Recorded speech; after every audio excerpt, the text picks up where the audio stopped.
Hey, what up, it's your boy Nick. So in my video talking about whether furry YouTube is dead or not, I brought up that I want to see more furries talking about different topics and being able to maintain that they're still a furry. Well, today I'm here to put my money in my ass because I just found out that there is an anti-religion furry YouTuber, and truly, what better day to talk about it than today of all days being Easter. So today I'll be talking about my thoughts in regards to Godless Snowshoe, a trans-masked furry who previously did animation meme content and made a second channel talking about this. So anti-theism, in their words, is someone who believes that religion is inherently harmful, and while they do not condone marginalizing or shaming those who practice religion, I wanted to discuss some of their takes and my overall thoughts on this channel because some of their wording might imply otherwise. I think before I get into this video, I do want to preface my intentions. I have absolutely no issue with this channel or even the fact that it's inherently an anti-religion podcast. I think freedom of speech is incredibly important, so the fact that people can at least talk about their subjective experiences is very important, and I think that there's actually a certain time and place for these kinds of things, of being critical of religious, political, and in academic settings, even scientific knowledge. It's really the only way that we can progress as a society. And I am not the person to make comments on the invalidity of existence that revolves around faith. I think there are definitely, though, people in my audience that are far more qualified for this conversation, so I thought I'd introduce people to this channel to have constructive dialogues or to see new points of views. I want to offer some critiques from a background in media mass communication because a channel like this is going to have several glaring obstacles that will prove to either be this channel's strengths while overcoming them or its inevitable deactivation. But without further ado, let's get into it. So currently they have 4 videos speaking on the subject about their ideologies and faults that they see with religious faiths. The initial first is their anti-theism video, with the other 3 trying to be more clarification. I want to start with the fact that YouTubers don't owe anyone any certain type of tone. You don't have to sound overly empathetic to make a successful YouTube channel. I mean, we've even seen time and time again people who are intentionally antagonistic to bring in outraged people, even if the goal is just to introduce them to the idea or even just get views off the situation. This does not really seem to be the goal for this channel. He does seem genuinely trying to explain these core beliefs, but when we do get more pointed takes, it makes the audience feel like this is in some way made to be a hit piece on the subject, especially several snide remarks that are tossed in because it's very clear that he does find a sardonic humor in some of the responses that argue with him. On things like religious charities and religious food banks, and I acknowledge they do great things. I do not have any desire to get rid of them as much as their motives seem shallow to me. That you're doing this thing for, a variety of reasons. Sometimes because you want to get in God's good book and do a good thing so you can go to heaven. Sometimes, like with Mormons and Jehovah's Witnesses, they'll go do charity work, but they make you listen to their bullshit while they do it.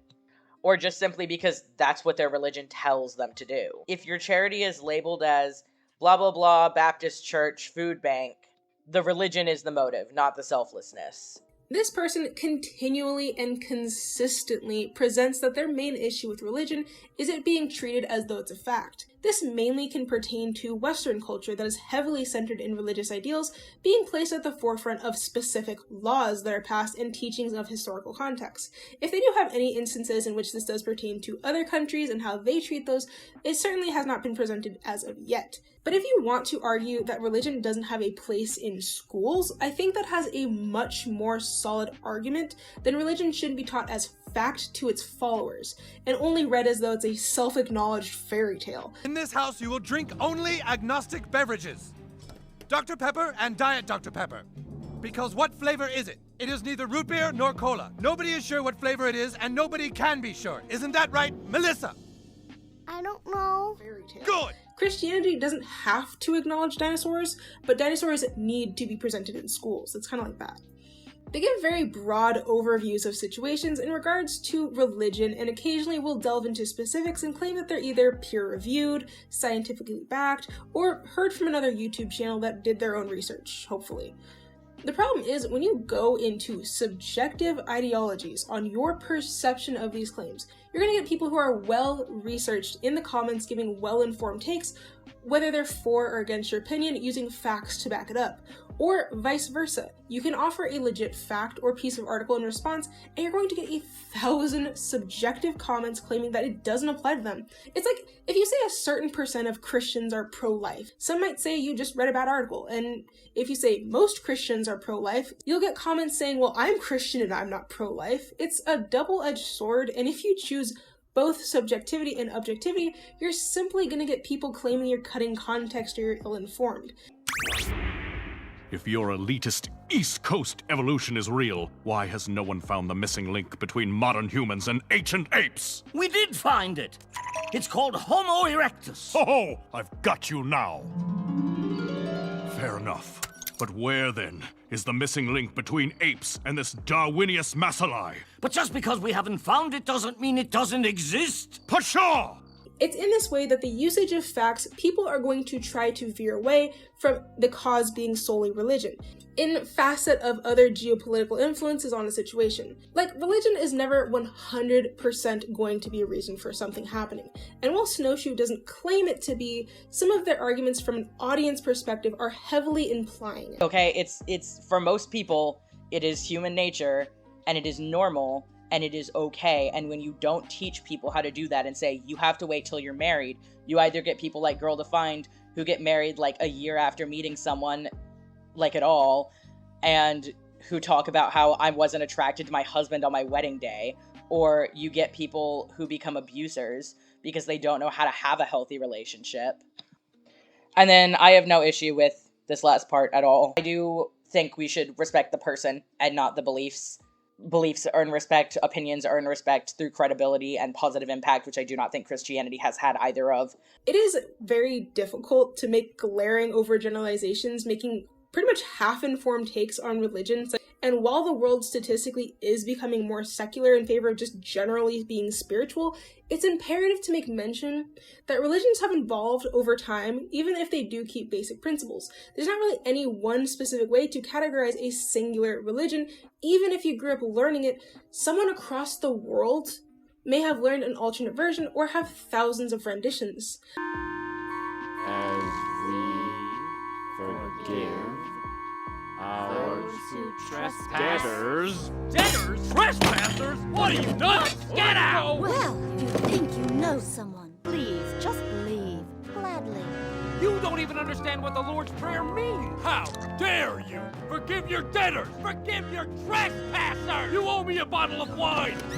Get off my property!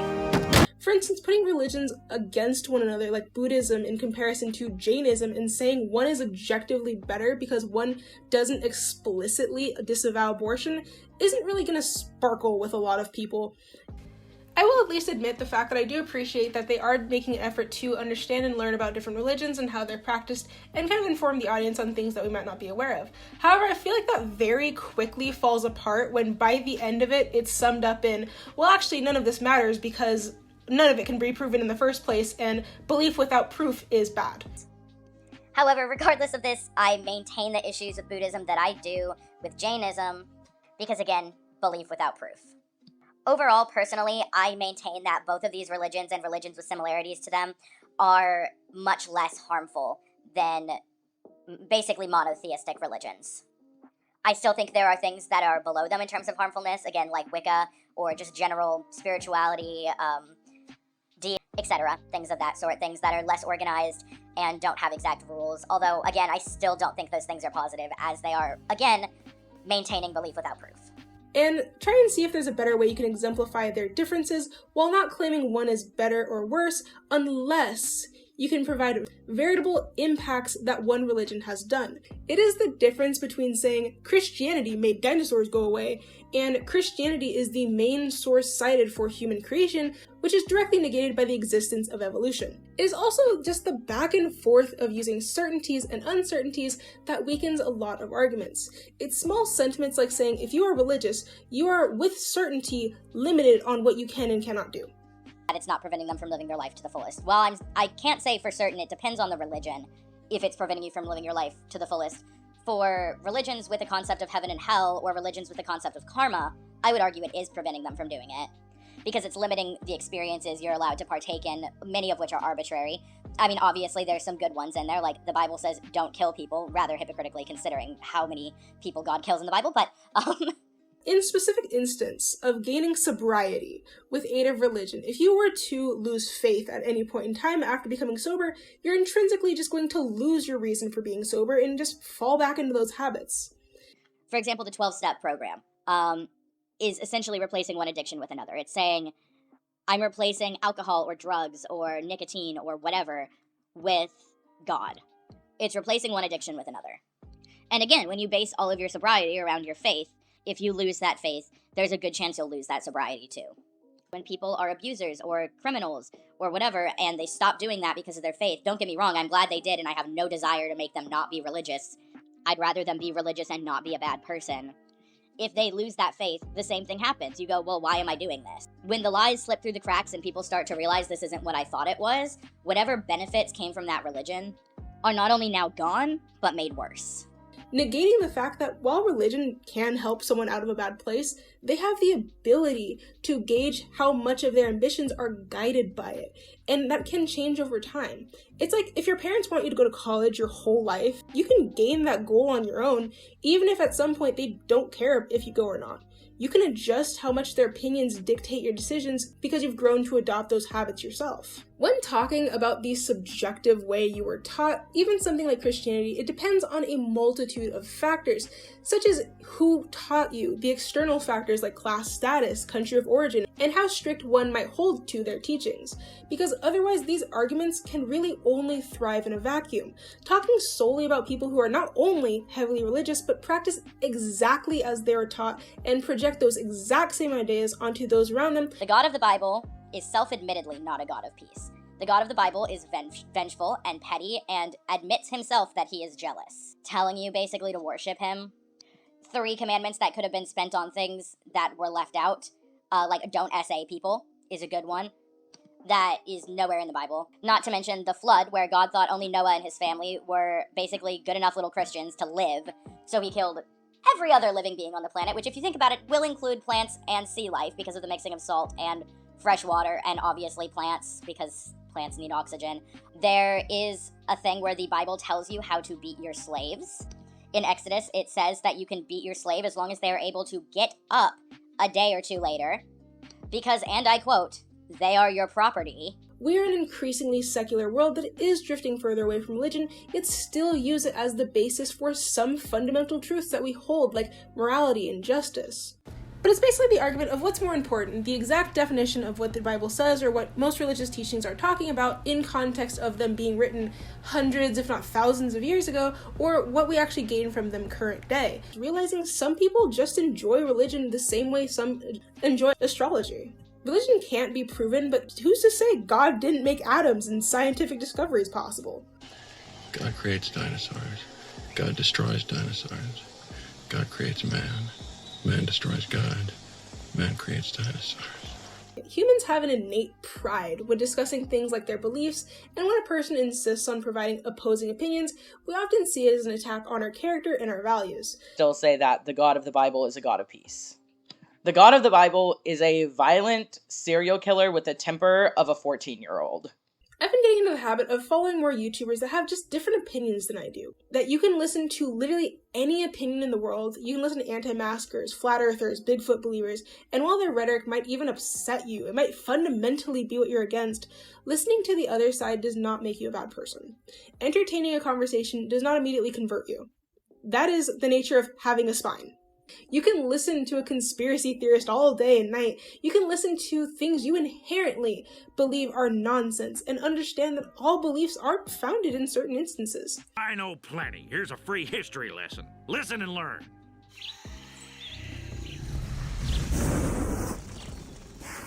Jesus came to earth in a ball of fire. Some might just take coincidences too far. Some might misinterpret facts, and some just choose to spout nonsense. But when you are mature enough to know the difference between sticking to your beliefs and choosing to close yourself off to any alternate lines of thought, conversations like this just won't bother you anymore. And that's how it happened. Yeah! All right! Wait, Mormons actually know this story and they still believe Joseph Smith was a prophet? Well, sure. The story proves it, doesn't it? No, it proves he did make it all up. Are you blind?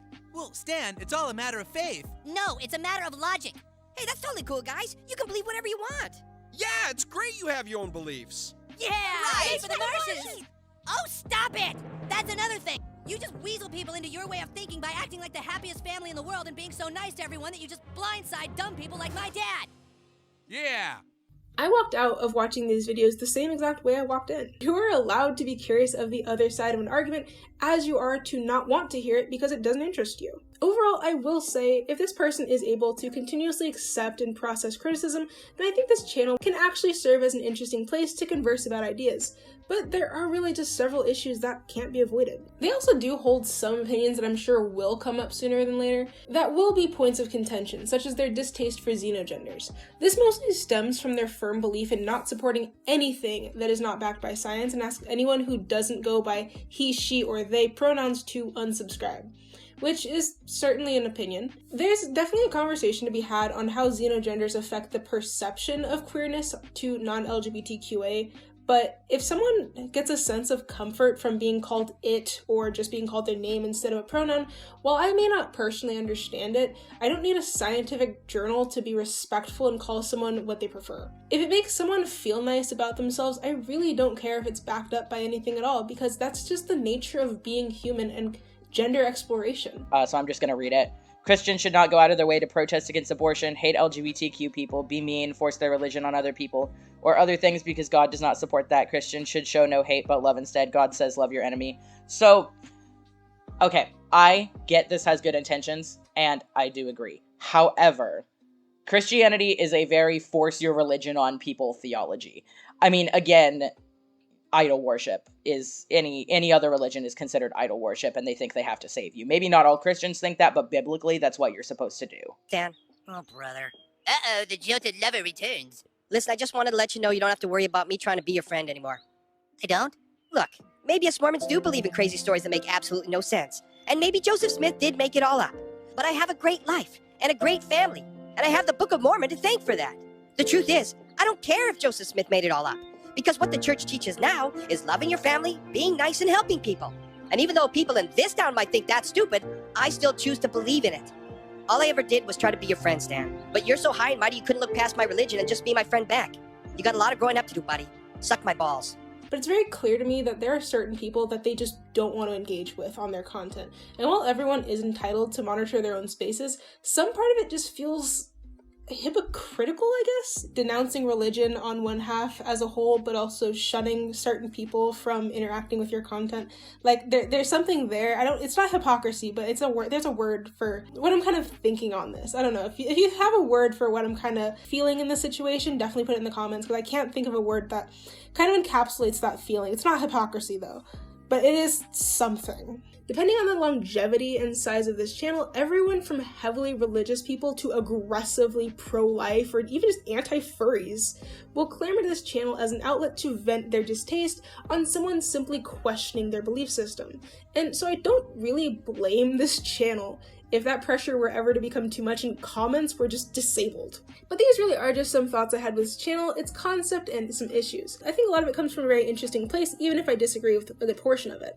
So this entire video can be taken with a grain of salt, but I do hope that they are able to find what they would consider success, even if it's just a place to vent their frustrations with religion. Like, who cares? If this channel interests you, I really do encourage you to go chat about your opinions on their takes.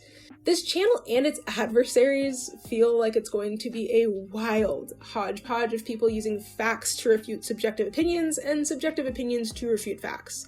It is literally a tale as old as time, and this is a conversation that has been had for hundreds of years, but only now are you able to do it and not actually get physically hung, which is kind of neat. But overall, I wish this creator the best, and I hope that everyone can offer a respectful criticism of one another, and I think it's interesting just to get your opinions out there and talk with one another and see where other people's hearts kind of lie. But overall, don't forget, go touch some grass and look up sometimes. I think it's very important to not get swept up in internet outrage, because it's very easy to, especially when you're talking about something as visceral and debated as religion. But for everyone who does find interest in those kind of conversations and debates, I do implore you to try and find spaces that you can have decent conversations with people who are willing to listen, as long as you're also willing to listen. Thank you everyone for watching, but as always, my name is Nick, and remember, keep it simple. See you later.